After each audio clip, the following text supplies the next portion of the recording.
Friends, मेरा नाम जयप्रकाश शर्मा है। आत्रेय प्रदेश चैनल में आपका हार्दिक स्वागत है। दोस्तों, आज हम पढ़ने जा रहे हैं आयु भाव का विचार, यानी अष्टम भाव का विचार करेंगे, जो कि कुंडली में अष्टम भाव होता है। ये वाला, इसको बोलते हैं अष्टम भाव।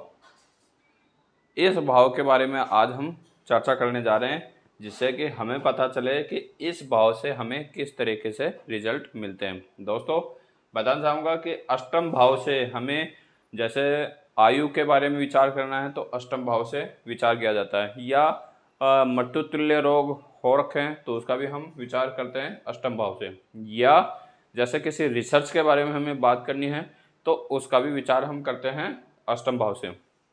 तो आज अष्टम भाव के बाद से हम आयु के बारे में विचार करने जा रहे हैं कि इसमें जब ग्रह बैठते हैं तो हमारी आयु किस प्रकार से दर्शाई जाती है। तो दोस्तों, वीडियो को देरी न करते हुए वीडियो को हम स्टार्ट करते हैं। तो हम धीरे धीरे एक एक करके हम पूरे इस अष्टम भाव के बारे में चर्चा करते हैं।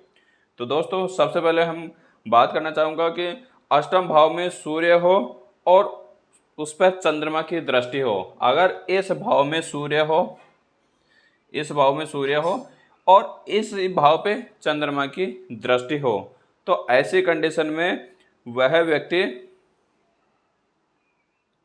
शीघ्र ही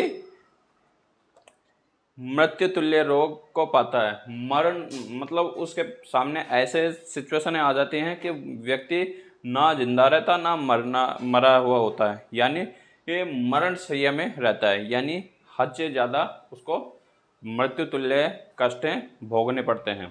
तो यहाँ सूर्य बैठा है और यहाँ चंद्रमा की दृष्टि है, और उसमें भी अगर कोई शुभ ग्रह की दृष्टि ना हो तो ही होगा ये। अगर शुभ ग्रह की दृष्टि है तो नॉर्मल आपका रिजल्ट देगा, लेकिन अगर शुभ ग्रह की दृष्टि नहीं है, सूर्य है और चंद्रमा की दृष्टि पड़ रही है, तो ऐसी कंडीशन में व्यक्ति अत्यंत मरण होता है, यानी मरण कंडीशन में होता है। उसे किसी तरीके से यातनाएं भोगनी पड़ती हैं। उसके बाद बात करते हैं हम, यदि अष्टम भाव पर शुभ ग्रह की दृष्टि हो तो जातक दीर्घायु होता है।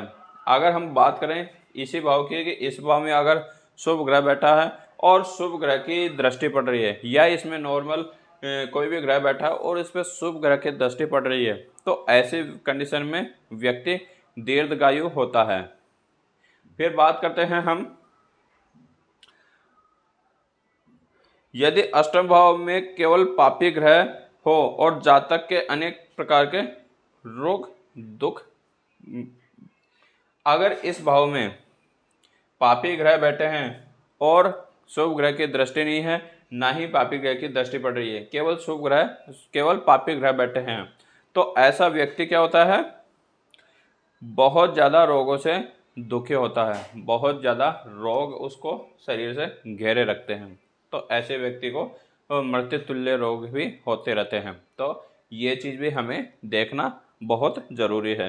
उसके बाद बात करते हैं कि अष्टम, जब अष्टमेश पापी ग्रह के साथ में हो और अष्टम के स्थान पे लग्नेश बैठा हो तो जातक अल्पायु होता है। यहाँ चीज़ समझने की है, अगर जैसे ये अष्टम भाव है, इसका जो स्वामी है वो किसी पापी ग्रह के साथ में बैठा है, और जो लग्नेश है, जो इस घर का स्वामी है, वो यहाँ बैठ गया, तो ऐसी कंडीशन में व्यक्ति अल्पायु होता है, यानी 20 से 25 साल की उम्र में ही वह मृत्यु हो जाती है, या किसी न किसी कारणवश वह मृत हो जाता है। तो ये चीज़ भी हमें बहुत अच्छे से बारीकी से देखना चाहिए। उसके बाद बात करते हैं, जब लग्नेश अथवा अष्टमेश अपने ही घर में हो, जब ये अपने घर में, ये अपने घर में, दोनों अपने ही घर में हैं, तो जब लग्नेश और अष्टमेश अपने ही घर में हो, तो ऐसी कंडीशन में भी हमें नवांश देखना चाहिए। नवांश देखेंगे, नवांश देखने के बाद में अगर नवांश में लग्नेश और अष्टमेश सही कंडीशन में हैं तो व्यक्ति दीर्घायु होता है। ये भी हमें विचार करना चाहिए। उसके बाद बात करते हैं हम, जब लग्नेश, अष्टमेश और कर्मेश इस भाव को बोलते हैं 10 नंबर भाव, और 10 नंबर भाव होता है कर्म का भाव। यहाँ से कर्म देखा जाता है, यहाँ से धर्म देखा जाता है। ये आयु यानी हमारा शरीर, आयु और कर्म, इन तीनों को जब हम देखते हैं, जब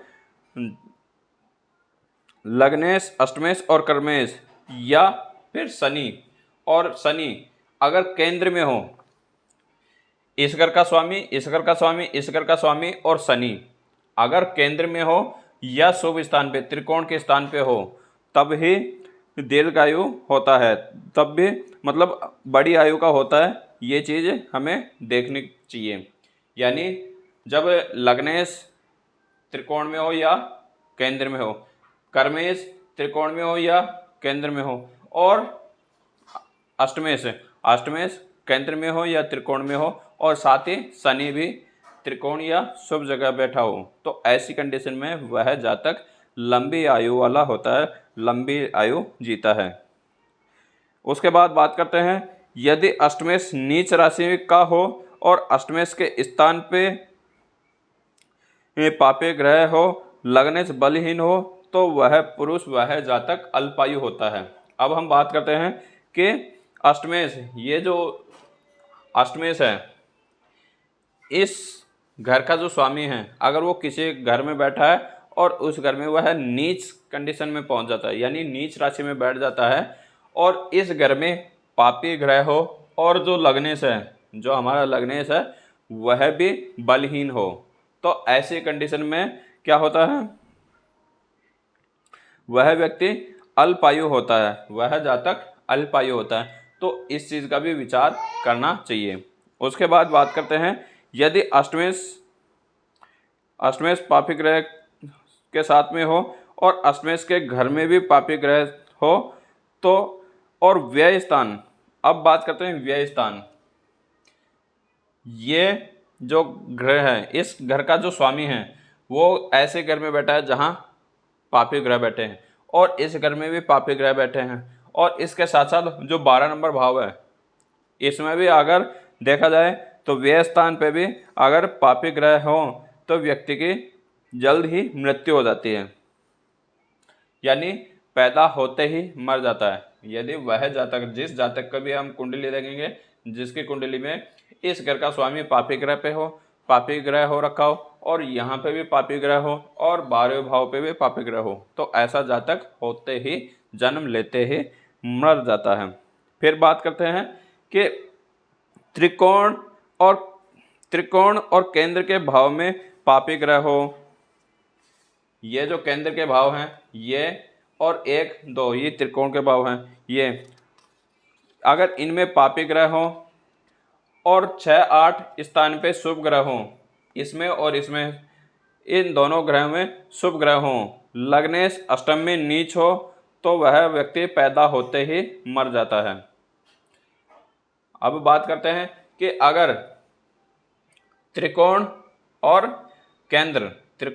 केंद्र में पापी ग्रह हो, ठीक, और इन दोनों ग्रह में शुभ ग्रह हो, लेकिन जो लग्नेश है वो है इस घर में आकर नीच का हो जाता है, लग्नेश अगर इस घर में आके नीच का हो जाता है, तो ऐसी कंडीशन में भी वह व्यक्ति पैदा होते ही मर जाता है। ये चीज़ भी हमें विचार करनी योग्य होती है।